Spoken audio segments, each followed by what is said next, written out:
I still remember the exact moment my heart first cracked open on what should have been the most joyful day of our lives. The air smelled of fresh white roses and warm summer grass, the kind of perfect afternoon that makes you believe in fairy tales. My name is Elena, and for 28 beautiful, ordinary years, I thought I knew what love and family meant. I was wrong.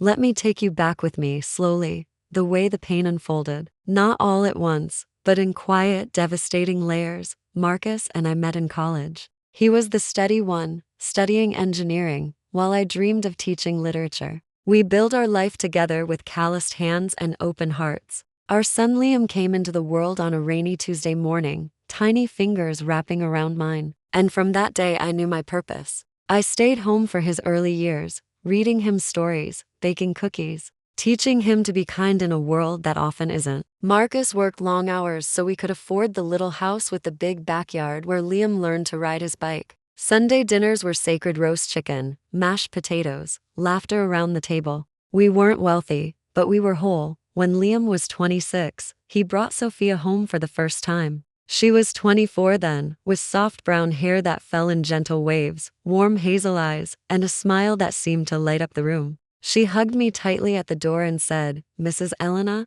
I've heard so much about you. Liam says you make the best apple pie in the world. I hope I can live up to that someday." I laughed and pulled her inside. Within months she became part of us. She helped me in the kitchen, remembered Marcus's favorite tie for job interviews, listened to Liam's dreams about starting his own construction company with genuine interest. She called me mom after 6 months. I believed her. I loved her like the daughter I never had. The wedding planning took over a year. We chose a beautiful garden venue just outside the city. Ivy-covered walls, a stone chapel, fairy lights strung between ancient oak trees. I spent weeks helping Sophia pick the perfect dress, ivory lace with delicate beading that caught the light like stars. We had fittings where she would twirl in front of the mirror and ask, "Do you think Liam will cry when he sees me?" I would tear up and say yes, every time. The morning of the wedding, sunlight poured through the tall windows of the bridal suite like warm honey. I stood behind Sophia, my fingers carefully fastening each tiny pearl button down the back of her gown. The fabric was cool and heavy, whispering promises. Her reflection in the mirror looked radiant, cheeks flushed, lips softly painted rose. I placed the veil on her head, adjusting the delicate tulle. She turned, took both my hands, and whispered with tears in her eyes, "Elena, thank you for everything. You're not losing a son today. You're gaining a daughter who will love and cherish this family forever." I pulled her close, breathing in her jasmine and vanilla scent. My heart so full it ached with happiness. Downstairs, everything was perfect. Guests in pastel dresses and sharp suits mingled under the soft glow of string lights. Children ran between tables with flower baskets. Marcus looked distinguished in his gray suit, though I noticed him fidgeting with his cufflinks, the same nervous habit from our own wedding day. Liam stood near the altar area, tall and handsome in his black tuxedo, his kind eyes scanning the crowd with quiet excitement. My boy, the one who used to fall asleep on my lap during movie nights. Now he was about to start his own chapter. I slipped away for a moment to check on the caterers near the service entrance, wanting everything to be flawless. That's when I heard her voice. "Oh look, the handyman is here." The words floated through the half-open wooden door, sharp and amused in a way that didn't match the gentle Sophia I knew. I froze behind the ivy-covered wall, hidden from view. There, in the shaded alcove by the garden stones, stood a man who didn't belong. Tall, broad-shouldered, wearing a simple navy work shirt stained with dust, worn jeans, and scuffed boots. A heavy toolbox sat at his feet. His face was rugged, with a 5 o'clock shadow and eyes that held a dangerous familiarity. He wasn't on our vendor list. Sophia stood close to him, dangerously close, her elegant white gown brushing against his dirty work pants. That smirk played on her lips. Not the shy, loving smile she gave Liam. This was something possessive, intimate, victorious. The man Jake, I would later learn, chuckled low, his voice rough like gravel. "Told you I'd come, babe. Couldn't miss watching you pull this off. You look fucking delicious in that dress. Bet the poor idiot is already dreaming about tonight." Sophia laughed softly, touching his arm. "Just stay back here until after the ceremony. Once the papers are signed and the honeymoon photos are posted, we'll have everything. The accounts, the house, the life." He's so easy to fool. His whole pathetic family is. My blood ran cold. My hand pressed hard against the rough stone wall to keep from falling. Before I could step forward or scream, footsteps approached. Liam, my son, walked straight toward them, calm and composed, as if this was any normal conversation. He looked at the stranger, then at Sophia, and with a small, almost tender smile, he said the words that shattered my entire world. Dad, stay calm. He wasn't talking to Marcus. The ground seemed to tilt beneath my feet. I stumbled back, pressing my body against the cool wall as dizziness washed over me. Dad? Why was my gentle, loving son calling this rough stranger Dad? Why did Sophia look at him with that knowing, satisfied smirk? The smirk of a woman who had been playing a long, cruel game. I wanted to burst through the door. I wanted to grab Sophia by her perfect shoulders and demand the truth. But something deeper, a mother's fierce instinct to protect her child, held me frozen in the shadows. In that single moment, under the golden wedding sunlight, I understood that the betrayal had roots stretching back years, and my son had been carrying the weight of it alone. The ceremony proceeded. I walked through it like a woman in a nightmare, smiling for photos, hugging aunts and uncles, watching Sophia glide down the aisle on her father's arm while my mind replayed those words on an endless loop. Liam's vows were steady and sincere. Sophia, you are my forever.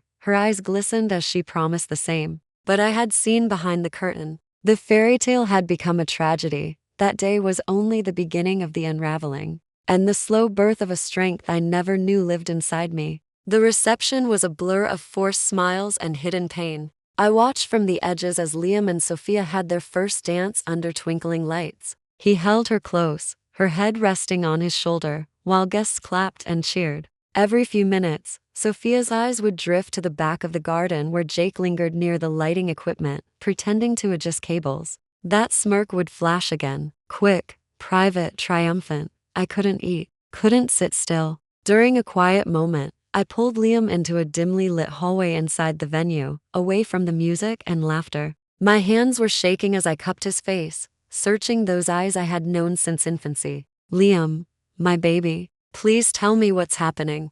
Who is that man outside? Why did you call him Dad? I saw everything. I heard her. He looked at me with such profound sorrow and exhaustion that it broke something inside me. Tears welled in his eyes, but he held them back. Mom, I love you more than anything. Dad too. I've known for months. She's been with him for years even before we met. They have a child together that she hid. She's been using me, using us. But I need you to trust me today. Just get through the night. I'll explain everything when we're safe at home. Please, Mom, for me. His voice was barely a whisper, heavy with the burden he had carried in silence. I wanted to scream, to call off the wedding right there, but I saw the determination in his eyes. I nodded, hugged him fiercely, and let him return to his bride. Inside, I was shattering into 1,000 pieces. That night, after the guests left and the newlyweds drove away in the decorated car, Marcus and I sat in our living room in silence.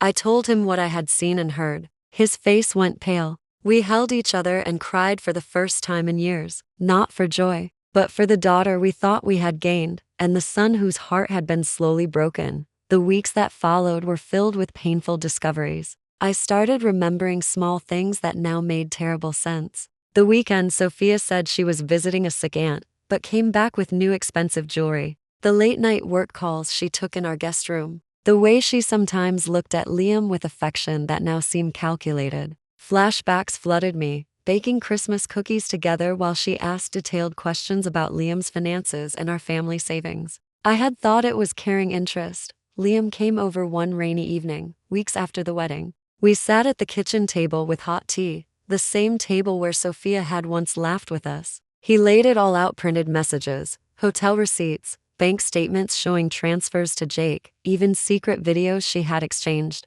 Jake was her true partner, a man with a criminal record, gambling debts, and a hold on her that mixed passion with control. Sophia had targeted Liam because he was stable, kind, and came from a family that could provide the security she and Jake wanted. She mocked us, Mom, Liam said quietly, his voice cracking. In one recording she laughed about how easy it was to fool the handyman's wife playing rich. She planned to drain the accounts after the marriage, divorce me quietly, and disappear with him. I felt destroyed. Nights became endless battles with insomnia. I would walk through the house, touching photos. Liam as a baby, our family vacations, Sophia smiling in every frame. Marcus withdrew into silence at first, then anger. We questioned everything. How did we miss the signs? Was our love for Liam so blinding? But through it all, Liam's quiet strength became our anchor. He didn't rage. He planned. He had used the months before the wedding to protect assets, create trust, and gather irrefutable evidence. He smiled at every family dinner, whispered sweet nothings to Sophia, and played the perfect husband while building the trap. One night, as we sat together in the dark kitchen, Liam took my hands. "She thinks she won, Mom, but real family doesn't break this easily. We're going to be okay. And she's going to learn what happens when you underestimate people who truly love each other." My pain slowly transformed. The betrayal still burned, but beneath it, resolve grew. I was no longer just a shattered mother. I was becoming a warrior for my son. On their honeymoon, while Sophia posted romantic photos from a sun-drenched island, Liam worked with lawyers. Every document was prepared. When they returned, he waited until their first quiet morning in the new house they had bought together. He placed the thick stack of divorce papers beside her coffee. Sophia laughed at first, tossing her hair dramatically. "Liam, honey, what is this silly game?" Then he played the recordings on his laptop. Her voice filled the room, mocking, cruel, intimate with Jake, confessions, plans, laughter about our pathetic family, the hidden child, the financial schemes. Sophia's face turned ghostly white. The smirk vanished forever. She begged, cried, threatened. It didn't matter. Jake showed up furious a few days later, banging on the door with threats. But Liam had already activated old warrants and shared evidence with authorities. Jake was arrested that afternoon. The divorce was swift. The prenup, which Sophia had signed with confidence, believing it was just a formality, left her with nothing. She lost the house, the cars, the lifestyle, and her social circle as the truth spread through whispers and then open statements. Friends distanced themselves. Her reputation crumbled. For us, healing came slowly.